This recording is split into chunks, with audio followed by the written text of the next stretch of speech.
the nature of his contributions, he was brought in a unique circumstance. So I tease him. I said, you know, he's one. He's connected. He's connected to his homeland. He's connected to all of us through his work. I tell people that you know, when it comes to poetry, and I try to connect it to political status, that nobody ever writes a poem for statehood. Anybody ever heard of a poem for statehood? Let me write an ode to statehood. I don't think it happens, you know. But you know, so there's you know, because the emotion, the connection is all connected back to some, you know, really deep-seated roots and deep-seated feelings and connection to people. So I'm waiting for an ode to statehood, but in the meantime, I have the distinct honor and privilege of welcoming to the stage Dr. Craig Perez.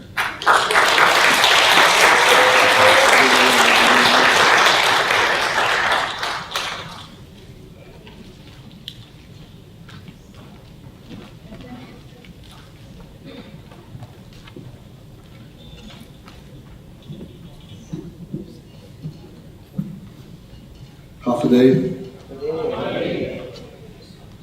I'm very honored and jet lagged to be here today. And first and foremost, I want to thank Dr. Uncle Underwood, is that what I should say?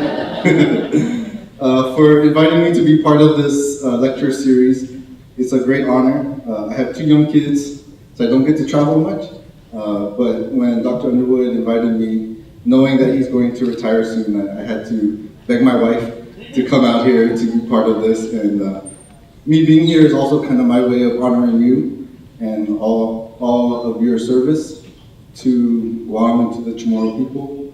You know, we've only met a very short amount of times, but I've spent many hours in the library at the University of Hawaiʻi reading your dissertation and all your published works, and you've been a real inspiration to me as a Chamorro poet and scholar and activist. So can we all give Dr. Uncle Underwood a round of applause, please?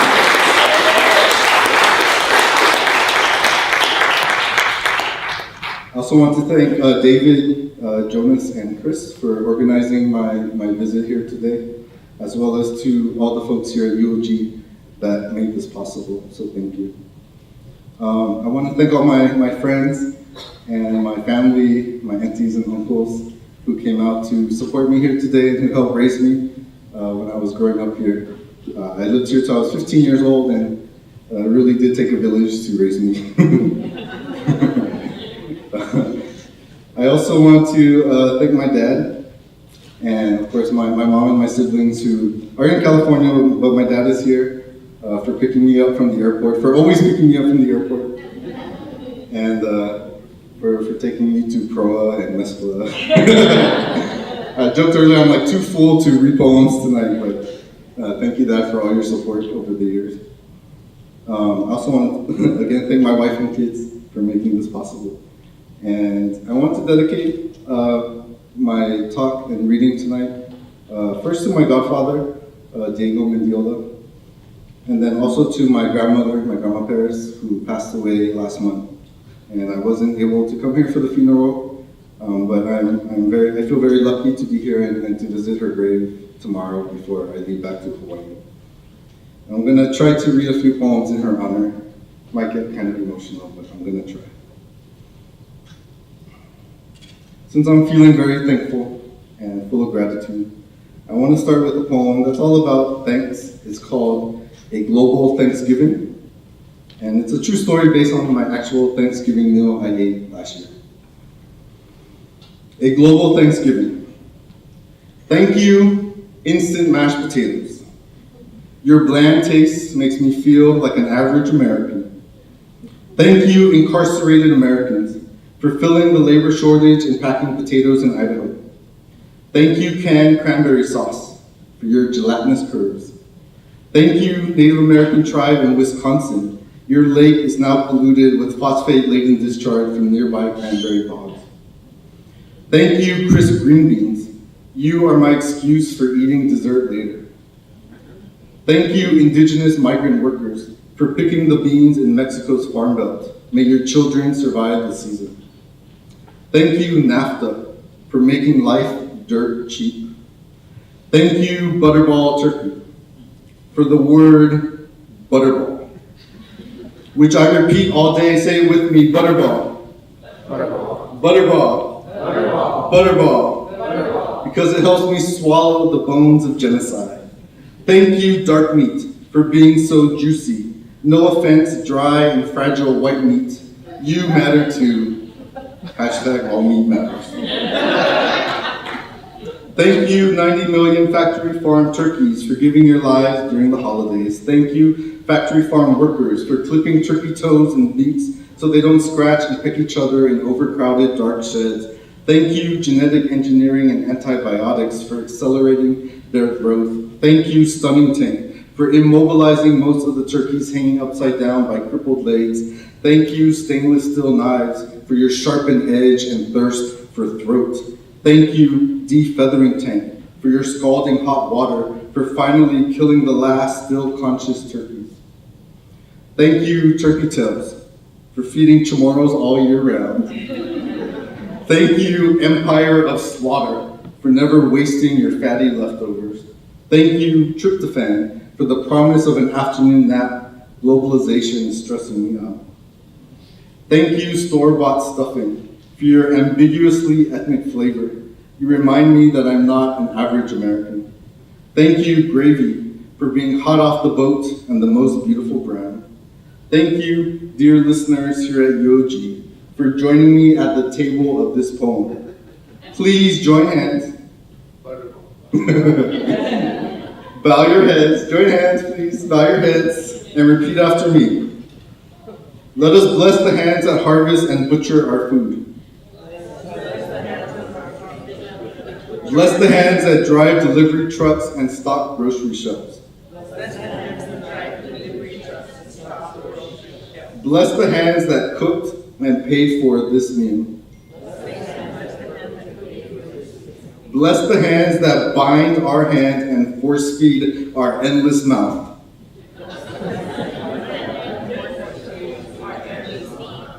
May we forgive each other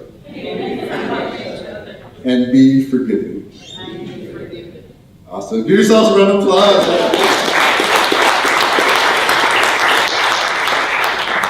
I'm going to take you all on tour with me. That was awesome.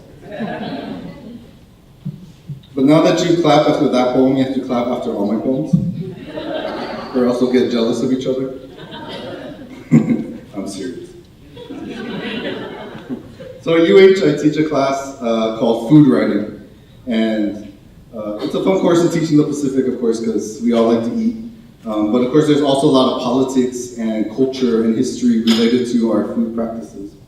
And so that first poem was a little bit, kind of tracing where our food comes from, especially when we import a lot of our food, as we do in Hawaii and here in Guam. We don't often think about, where the food comes from or who else it might impact. So I have a few other food poems I'm going to read as well. But this next poem is actually not about food. It's more about writing itself. And it's called The Pacific Written Tradition. In 2010, I read aloud from my new poetry book to an English class at one of Guam's public high schools. After the reading, I noticed a student crying. "What's wrong?" I asked. She says, "I've never seen our culture in a book before. I just thought we weren't worthy of literature." I wonder how many young islanders have dived into the depths of a book only to find bleached coral and emptiness. We are taught that missionaries were the first readers in the Pacific because they could decipher the strange signs of the Bible. We are taught that missionaries were the first authors in the Pacific because they possessed the authority of written words. Today, studies show that Islander students read and write below grade level. It is natural, they claim. Your ancestors were an illiterate people. Don't believe their claims.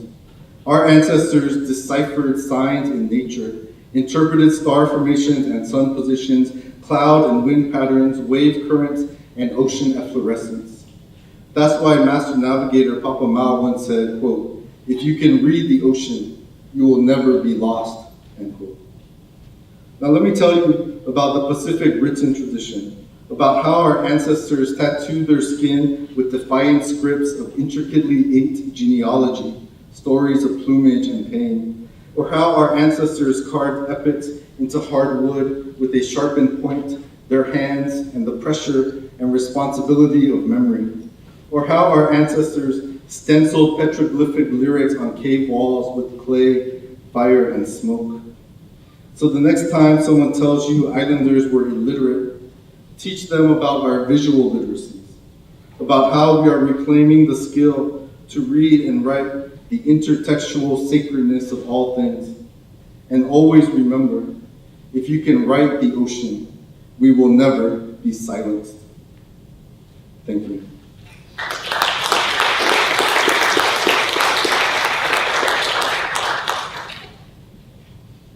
So this next poem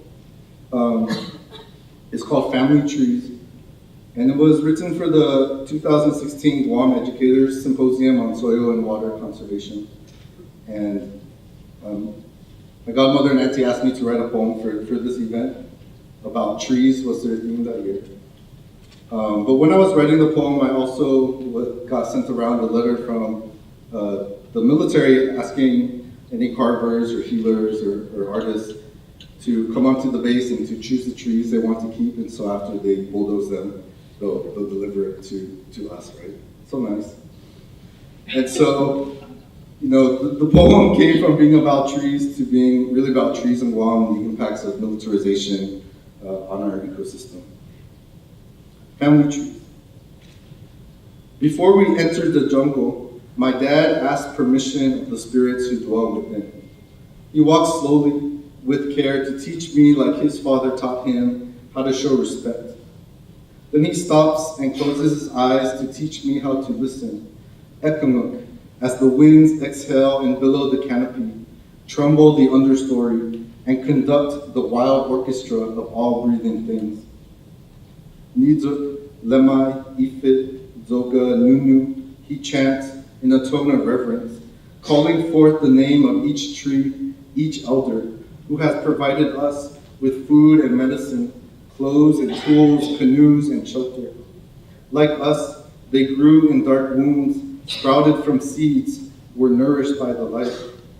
Like us, they survived the storms of conquest. Like us, roots anchored them to this island, giving breath, giving strength to reach towards the Pacific sky and blossom. When you take, my dad says, take with gratitude and never more than what you need. He teaches me the phrase eminent domain, which means theft, means to turn a place of abundance into a base of destruction. The military uprooted trees with bulldozers, paved the fertile earth with concrete, and planted toxic chemicals and ordinances in the ground. Barbed wire fences spread like invasive vines, whose only fruit are the cancerous tumors that bloom on every branch of our family tree. Today, the military invites us to collect plants and trees within areas of the Tritons slated to be cleared for impending construction. Fill out the appropriate forms and wait 14 business days for a background and security check. If we receive their permission, they'll escort us to the site so we can mark and claim what we want delivered to us after removal. They say this is a benevolent gesture, but why does it feel like a cruel reaping? One tree my dad never showed me is the endangered Adunlagu, the last of which is struggling to survive in the Triton, its only home.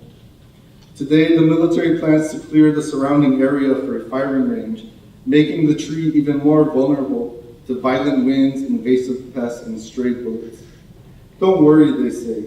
We'll build a fence around the tree. They say this is an act of mitigation, but why does it feel like the disturbed edge of extinction? Ekamuk, ancient whispers rouse the jungle, listen. Oceanic waves stir against the rocks, Ekamuk. Itata Mutna call us to rise, listen. Itrunken Zoga calls us to stand tall, Ekamuk. Ichonkin Lemai calls us to spread our arms wide, listen. Ichonkin Nunu calls us to link our hands, Ekanuk. Ichonkin Ifit calls us to be firm, listen. Ichonkin Nidza calls us to never break, Ekanuk. Ihalamtanu calls us to surround the last fire tree and chant, we are the seeds of the last fire tree. We are the seeds of the last fire tree. We are the seeds of the last fire tree. Aki, no, we do not give you permission. Thank you.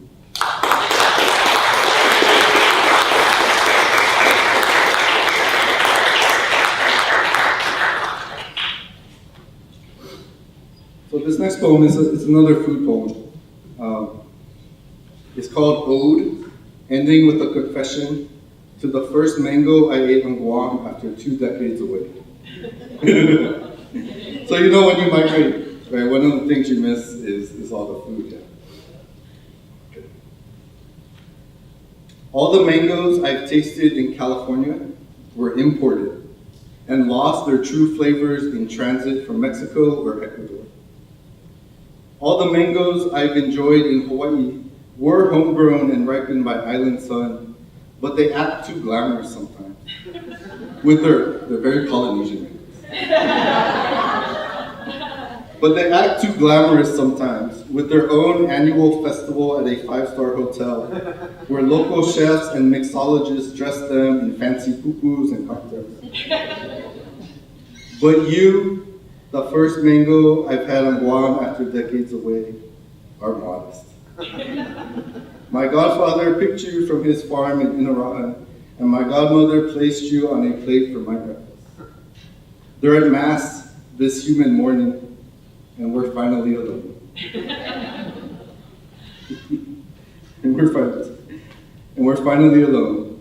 So I fondle your skin, supple and cool in the air-conditioned dining room. I slowly undress you, nibbling your tropical flesh until I reach the spot where all your fibers tremble. But when I look up, I notice a 3-foot large wooden statue of the Virgin Mary staring at us. My fingers, lips, teeth, and tongue sticky with the juice of our sea. Thank you.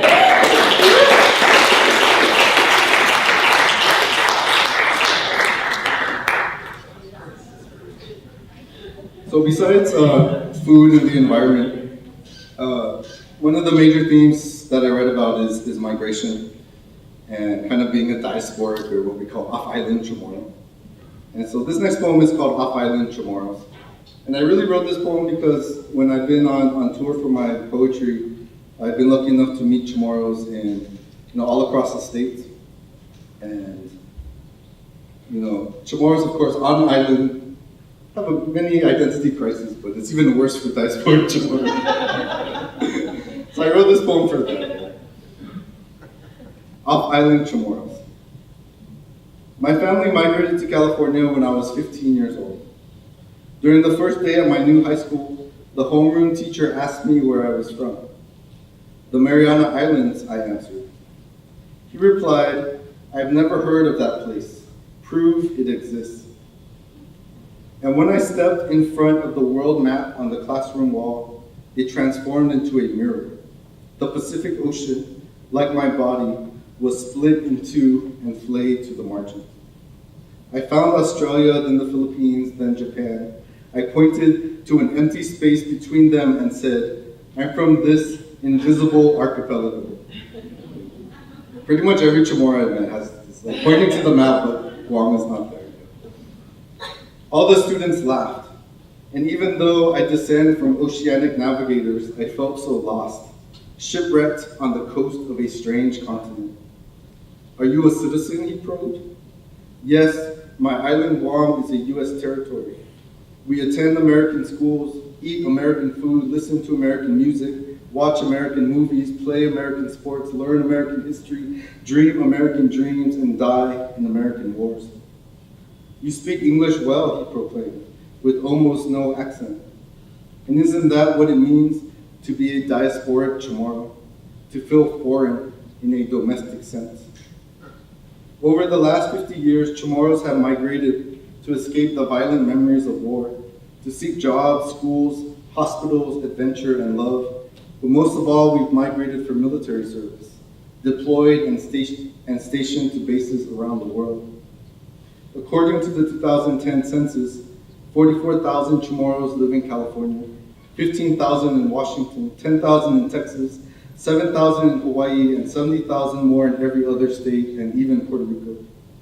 We are the most geographically dispersed Pacific Islander population within the United States, and off-island Chamorros now outnumber our on-island kin, with generations having been born away from our ancestral homelands, including my daughters.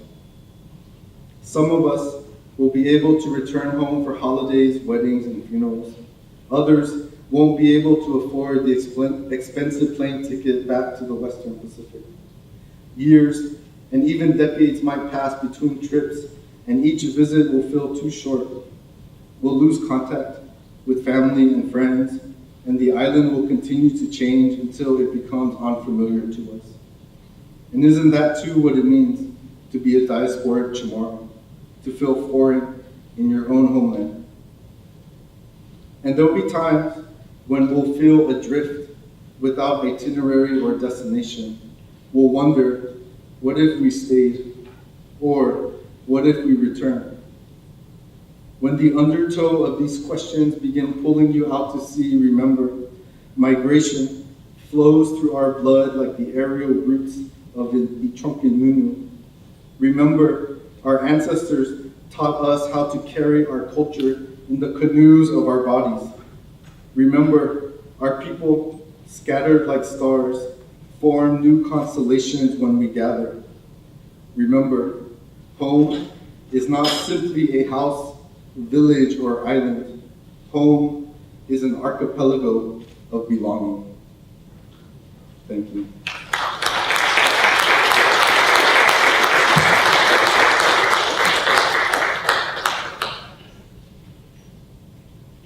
Okay, this next poem is, I wrote it a couple years ago for my grandma, and but I also dedicated to Guam's greatest generation, the World War II generation. And it's called During Your Lifetime. And it's kind of addressed to my grandma. You survived violent Japanese military occupation and the bloody march to Mananga. You endured American bombing and felt the wounds of our island stitched by barbed wire fences. You said goodbye to the sons and daughters of Guam as they donned uniforms and deployed overseas. You hugged your children as they migrated one by one off island. You witnessed invasive beetles devour half our coconut trees. You prayed as diabetes and cancer diseased half our relatives.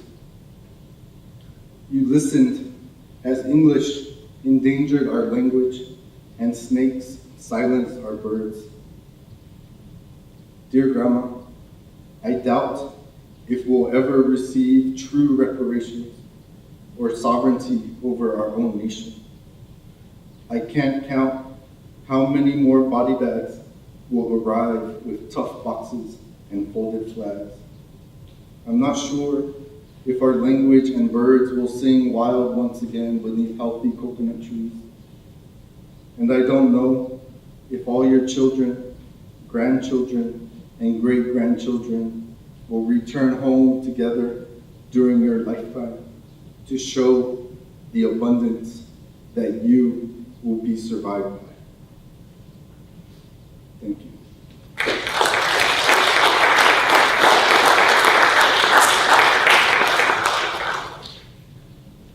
And even though I wasn't able to attend her funeral, I was very happy to learn that many people came and all her kids were able to come home.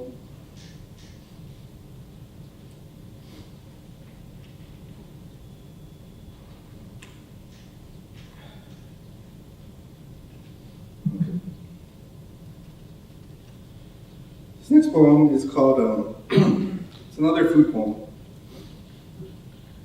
And it's called Ode and Elegy to Drinking a Can of Coconut Water with My Dad in California. So here's one like food and migration comes again. And there's kind of all kinds of layers of myth in this poem, which will kind of be obvious. Once, I bought a can of coconut water for my dad because he felt homesick for the island of our birth. After the first taste, he can't stop talking story about the tropical past. He claims, as a barefoot child, he climbed the tallest coconut trees that touched the Pacific sky. He swears his grandpa removed the husk with his teeth and cracked the shell with his bare knuckles. And he swears his grandma grated the meat with her fingernails and squeezed it into milk and oil. These products are trendy and expensive now, I tell him. Imported from plantations in Sri Lanka, the Philippines, and Thailand, he laughs and says his great auntie sat in a circle weaving coconut leaves, and if you press your ear to their woven mats, you could still hear them gossip and singing even after they die. And because circles make memories seem less broken, he recalls how his great uncles too sat in a circle, braiding dried coconut fibers into rope, used to lash canoes and thatched houses, just as our veins bind our genealogies to endure the lashing of time and conquest. I read aloud the nutrition facts label. 45 calories, 30 milligrams sodium, 400 milligrams potassium, and 11 grams sugar, fat, and cholesterol free. He responds with this origin tale. Once, a young girl beloved by our entire island dies during a time of drought. The family buries her and weeps upon the grave from which an unfamiliar tree sprouts. They watch it grow and bloom until its hard, strange fruit falls and opens on impact. The girl's mother braves the first sip, then smiles for the first time in years, as if her body, after having been completely emptied, is finally replenished. From that harvest, we planted a sapling whenever a child was born. As generations passed, the trees became kin, teaching us how to bend without breaking, how to create without wasting, and how to take without depleting. My dad tells me during his last visit home that invasive beetles are devouring the coconut trees. We discard the aluminum cans in the recycling bin and swallow the bitter aftertaste. Thank you.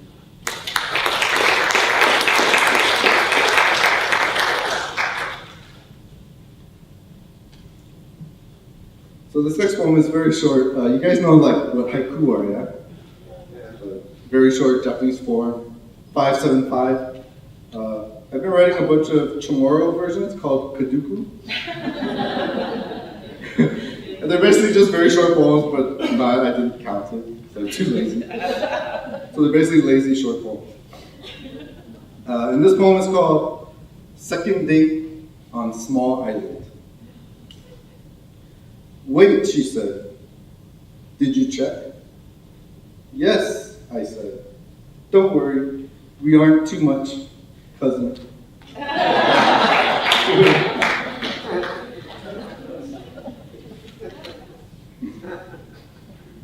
True story. So as you probably know, Chamorros have very high rates of out marriage. Yeah? And some people say it's because we're such a small population, but really it's because we're so sexy, everyone wants to marry us. Okay, so 3 more poems. This next one is also about food. It's called Ode and Apology to the Chamorro Restaurant and or Food Truck in the Diaspora. So there's all kinds of Chamorro restaurants now popping up in like Texas or California, a couple food trucks in Hawaii, and I go to all of them. So this is my ode and apology to the Chamorro restaurant and our food truck in the diaspora. Your grand opening is a celebration for all Chamorros. For those on island, you're a sign that we've arrived safely and settled into our destination. For those off island, you remind us culture can be served from any kitchen. But when I read your Yelp reviews, I burn with anger at how diners fail to appreciate your complex flavors. They say you're a confusing mix of Mexican and Filipino dishes. They question the combination of coconut, chicken, lemon, hot pepper, and onion. They describe your marinade as part Texan, part Asian. They call you inauthentic and claim L&L Hawaiian barbecue is real Pacific Islander food.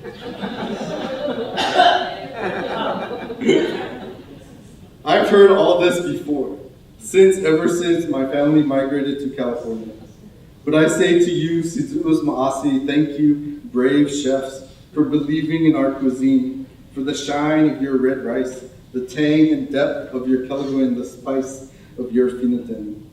Situ'us Ma'asi, for proudly displaying our flag and printing the Guam seal on your menu. That's required, I think, as they all. But Dispensatu, I'm sorry for not visiting you more often. But home still tastes bittersweet, and it turns my stomach knowing that lack of business will force you to close soon. And you will be forgotten, just as our islands have been forgotten. I'm sorry that you, like all diasporic Chamorros before you, will choke on this bony truth. There's no recipe to make our culture visible and digestible to the world. Thank you.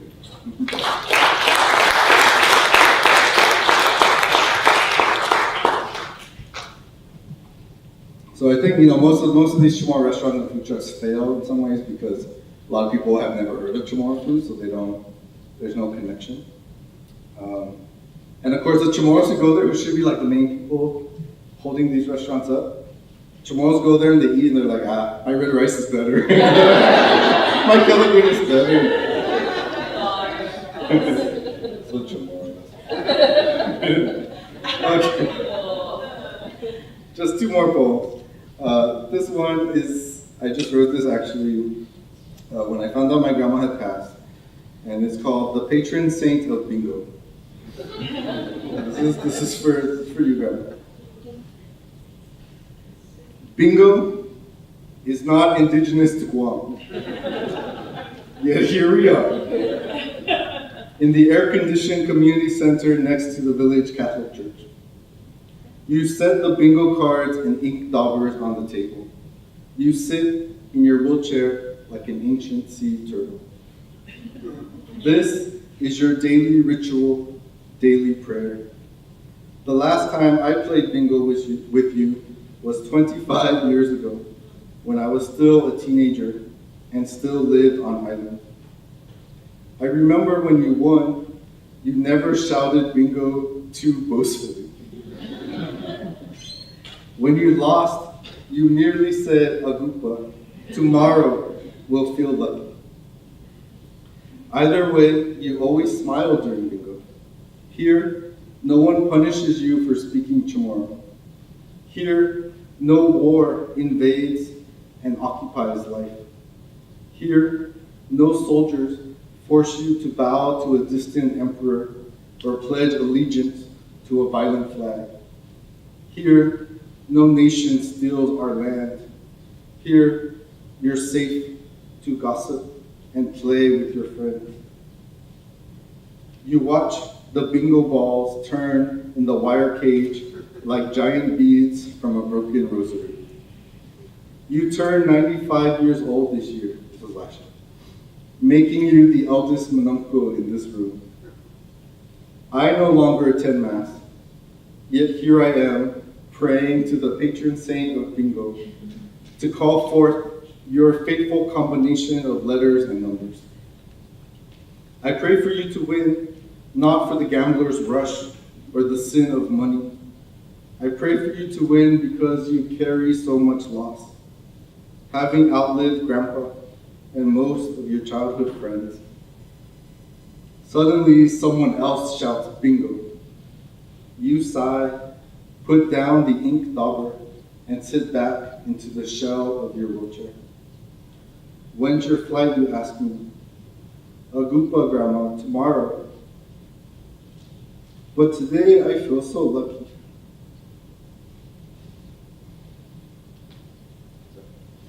When's your flight, you ask me? Agupa, Grandma, tomorrow. But today I feel lucky for this chance to play bingo with you one last time. Thank you.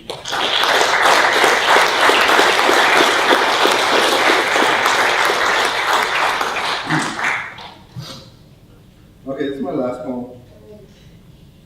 It's called Chanting the Waters. And it was written a few years ago for an event we had in Hawaii to support the Standing Rock Sioux tribe. You guys have heard about that. They were fighting to protect their water from the building of a pipeline. And so I wrote this poem, and it talks about that issue, but also talks about water struggles in Hawaii and here in Guam, across the Pacific, and even sometimes globally. Now this poem does ask for your participation. And so, when I drum like this, I need you to shout, "Water is life." Water is life. Water is life. Water is life. Because our bodies are 60% water. Because my wife labored for 24 hours through contracting waves. Because our sweat is mostly water and salt. Because she breathed, and every other breath is birthed from the ocean. Because our lungs are 80% water. Because water broke forth from her body. Because amniotic fluid is 90% water. Because our daughter crowned like a new island. Because our planet is 70% water. Because some say water came from asteroids and comets. Because some say the ocean formed within the earth from the beginning. Because water breaks forth from shifting tectonic plates. Because the ocean is 99% of biosphere. Because we say our gods created water. Because no human has found a way to safely create water. Because we can't drink oil. Because water is the next oil. Because 180,000 miles of U.S. oil pipelines leak every day. Because we wage war over gods and water and oil. Because only 3% of global water is drinkable. Because the water footprint of an average American is 2,000 gallons a day. Because it takes 600 gallons of water to make one hamburger. Because more than 1 billion people lack access to clean drinking water. Because in some countries, women and children walk 4 miles every day to gather clean water and carry it home. Because if you lose 5% of your body's water, you will become feverish. Because if you lose 10% of your body's water, you will become immobile. Because we can survive a month without food, but less than a week without water. Because we proclaim water a human right. Because we grant bodies of water rights to personhood. Because my wife says the Hawaiian word for wealth, vai vai, comes from their word for water, vai. Because corporations steal, privatize, dam, and bottle our waters. Because sugar, pineapple, corn, soy, and GMO plantations divert our waters. Because concentrated animal feeding operations consume our waters. Because pesticides, chemicals, weapons, and waste poison our waters. Because we say, stop, you are hurting our ancestors. Because they say, we thought this was a wasteland. Because we say, stop, keep the oil in the ground. Because they say, we thought these bones were fuel. Because we say, stop, water is sacred. Because they say, we thought water is a commodity. Because we say, stop, we are not leaving. Because they say, we thought you were vanishing. Because we are water warriors and peaceful protectors. Because they call us savage and primitive and riot. Because we bring our feathers and lei and sage and shells and canoes and hashtags and totems. Because they bring their bulldozers and drills and permits and drones and helicopters. Because we bring our treaties and the UN Declaration on the Rights of Indigenous Peoples. Because they bring their banks and politicians and police and militia and National Guard. Because we bring our songs and schools and prayers and chants and ceremonies. Because they bring their dogs and paychecks and pepper spray and rubber bullets. Because we bring all our relations and all our generations and all our live streams. Because our drumming sounds like rain after drought echoing against our taut skin. Because our blood is 90% water. Because every minute a child dies from waterborne diseases. Because every day thousands of children die from waterborne diseases. Because every year millions of children die from waterborne diseases. Because my daughter loves playing in the ocean. Because someday she'll ask, where does the ocean end? Because we will point to the dilating horizon. Because our eyes are 95% water. Because we'll tell her that the ocean has no end. We'll tell her that the sky and clouds carry the ocean. We'll tell her that the mountains embrace the ocean into a blessing of rain. We'll tell her that the ocean, sky, rain fills aquifers and lakes. We'll tell her that the ocean, sky, rain, lake flows into the Missouri River. We'll tell her that the ocean, sky, lake, rain, lake, river returns to the ocean and connects us to our native cousins at Standing Rock. We'll tell her about their sacred stone of a mother holding her child. We'll tell her that the Sioux are still there and still breathing. Because our hearts are 75% water. Because while my daughter is sleeping, I will whisper to her my people's word for water, Hanum, Hanum, Hanum. So her dreams of water will carry us home.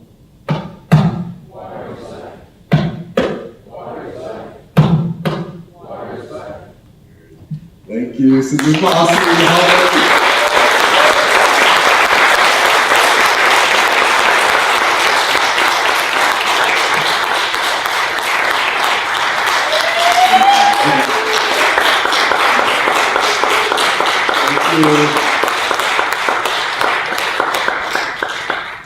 So I know some of you probably got to go, but I'm open for questions. I think we have 5 minutes or so. Especially for those of you who Dr. Flores is forcing you to write about my work. If you have questions, I'll give you the answers.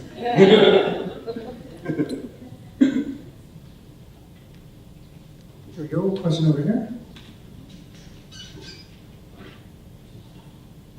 So, me and a couple other high schoolers in here are like aspiring poets. High schoolers? Yeah, we have Senor Kumasata, Chamorro teacher.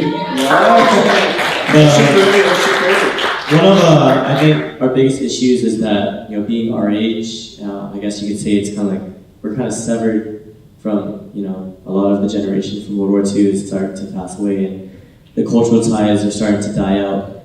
What's some advice that you can give us so that we can let our culture and, you know, our past, our history, how can we let it flood into our poetry? Because hearing your poetry, it's so strong, and like you said, you're a Chamorro who lives half the world away, but you do things that I find impossible. So what is some advice that you can give me? So thank you for coming tonight and for asking the first question. And thank you to your teacher as well. I think that's a very important question.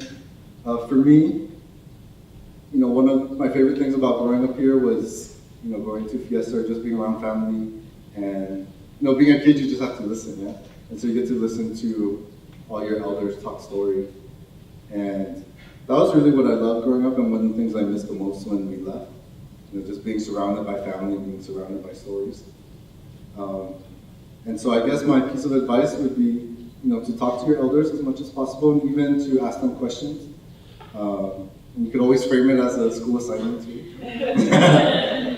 And, you know, so you could ask them about growing up, or, you know, whatever stories they're willing to tell. Some stories are too hard to tell, of course. And, you know, then it's up to you as the next generation to, you know, to write the stories or to pass the stories down. You know, maybe make a video or whatever it is your medium is, or write a song or make art. And I feel like that's our responsibility as the younger generations to continue telling those stories. And, you know, I'm still, you know, very lucky. My dad's a wonderful storyteller, and so I always interview him or just ask him questions.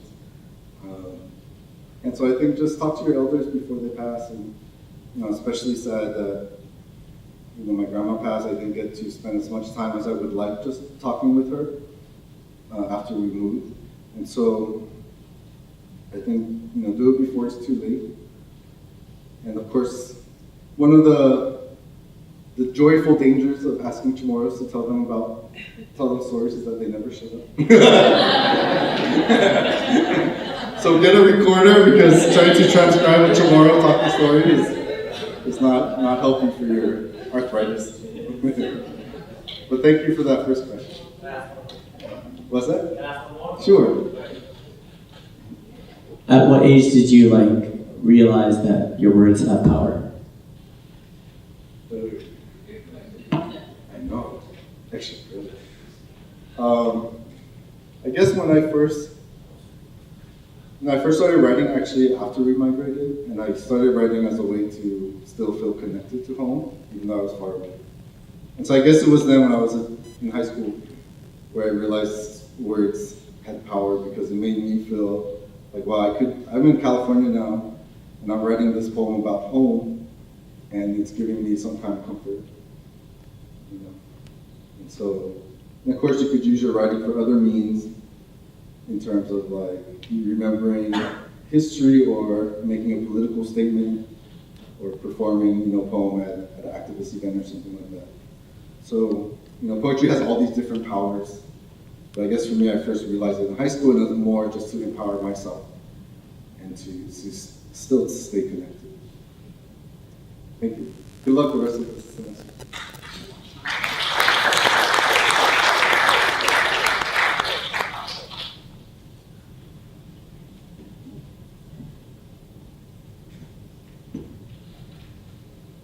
Hi, thank you for even coming.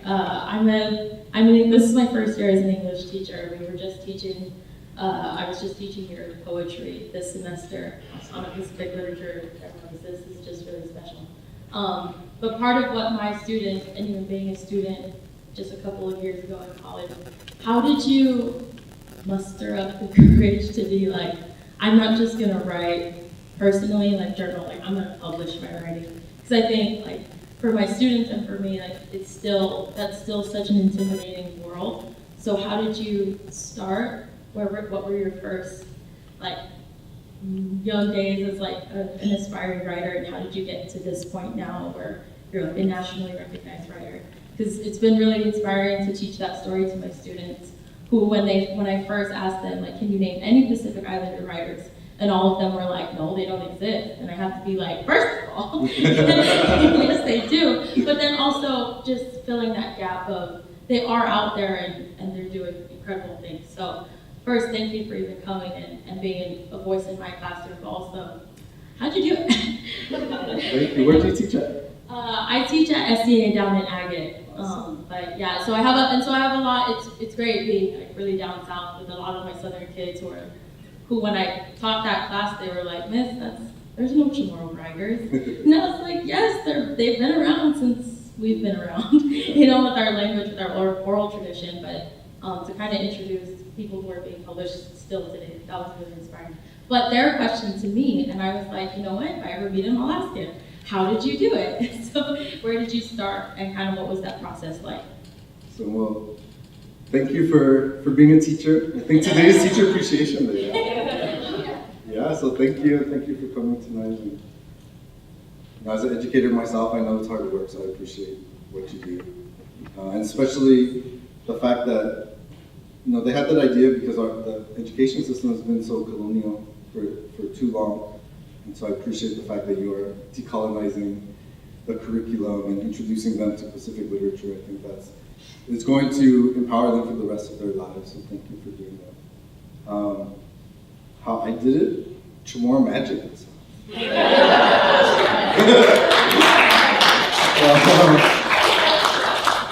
I don't know, I guess I had good teachers. And I had good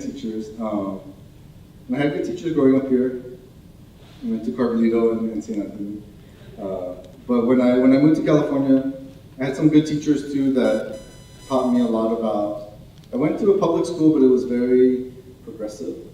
And I read a lot of Chicano writers. Of course, everyone thought I was Mexican too, so they're read these Chicano writers. You'll be empowered to hear your own stories. And then I started reading, a lot of Native American literature and African American literature, Asian American literature. And even though all their experiences were different than mine, I felt like there were some things I could relate to. And so I think, for me, after being inspired by those teachers and reading a lot of really empowering literature, I was like, I wanted to try. And I had teachers who encouraged me to write, and I ended up getting a master's in poetry. And even as an undergrad, I took writing classes.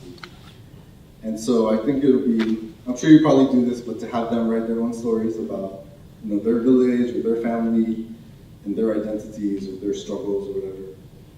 And, what might be fun too is to publish it in a little chapbook for them. Even if it's just staple bound together. End of the year celebration, you could have a reading, where they could share their works and invite their friends and family or whatever. Or it could just be a classroom thing. But I think validating their stories, validating their writing, giving them space to express themselves, and then, creating a product out of it. It's something tangible that they can take with them that has value outside of themselves. So that was my journey, and I'm still learning. Still have lots of stories to tell and lots to learn about being a writer, but that's kind of how I started, with teachers like you. Thank you.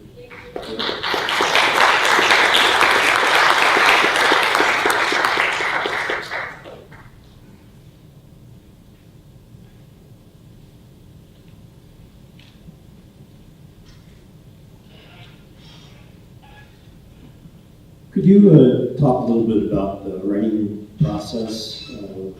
How you get into a poem like "The Water for Life"? What's your warm up? What's your preparation? For me, it starts with obviously the theme, what am I going to write about, and then once I have my subject, I just kind of think about what I want to say, and usually I journal a lot and just free write. Just so I could get all my emotions and thoughts together. And then from there, I'll kind of think about how the poem's gonna flow. So sometimes I'll do an outline of a poem, which seems kind of non-creative, but that helps me to think about where the poem's gonna begin and where it's gonna go. And then from there, I'll do a draft, usually handwritten, because that slows me down and helps me to think. And then I'll usually rewrite it again. So if you have to rewrite a poem by hand the second time, it's really annoying. And you really will not want to write all the bad metaphors, all the crappy lines and cliches. So that helps. And then I'll finally go type it. And then from typing it, once it becomes a font, then it's official. And so that's also forces me to, also kind of craft the language more. I'll do that couple drafts. And I'll put it on Facebook. And ask my friends, what do you think? Some of my friends are nice. Some of them are assholes. Everyone's a critic. Yeah, that's usually what I'll do. Then I'll send it out for publication, and sometimes you get feedback from editors if they reject it. And if they accept it, then it's done. Mission accomplished.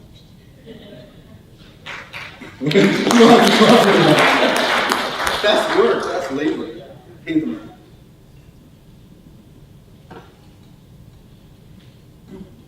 When you're writing your poems, what goes through your mind and how does it all process? What ideas get you to spark and start writing out your Yeah, great question.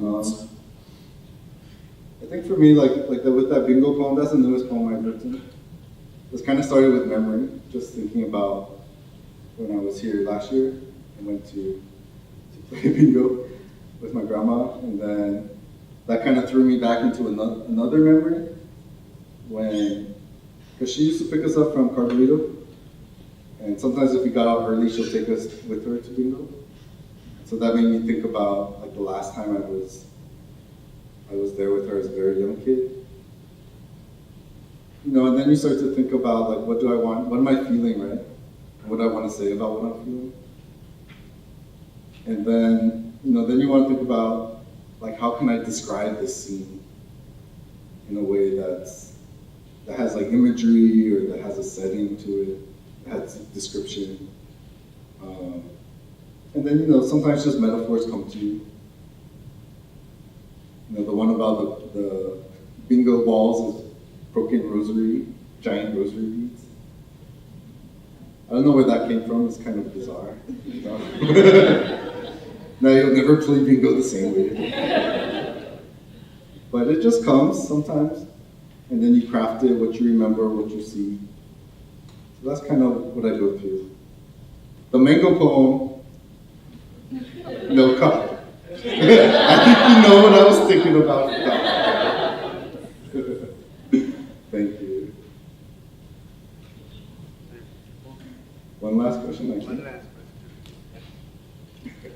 You can start and end it here. So you were saying you're an educator, correct? Yes. Alright. So one thing that we're going over in class, is more like a more centralized education for Guam.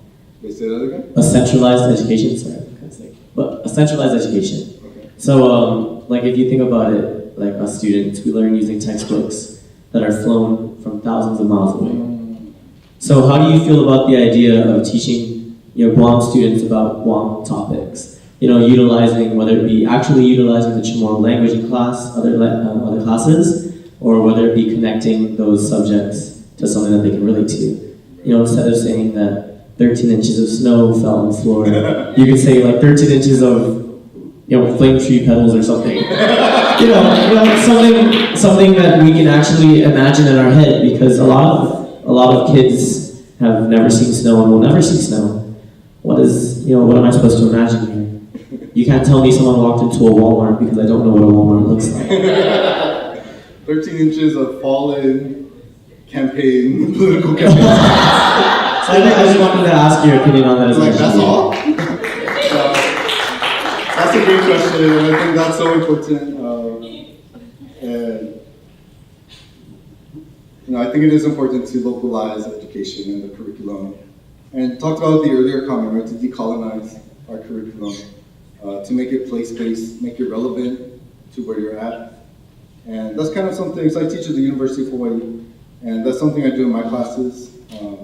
My two signature classes, food writing and then environmental writing. And we read a lot of writers that are based, like Hawaiian writers, or based in the Pacific. And the students relate much more to that as opposed to reading a poem about daffodils, right? And so, I feel I'm very inspired that there are many teachers now here and in other indigenous places that are localizing the curriculum.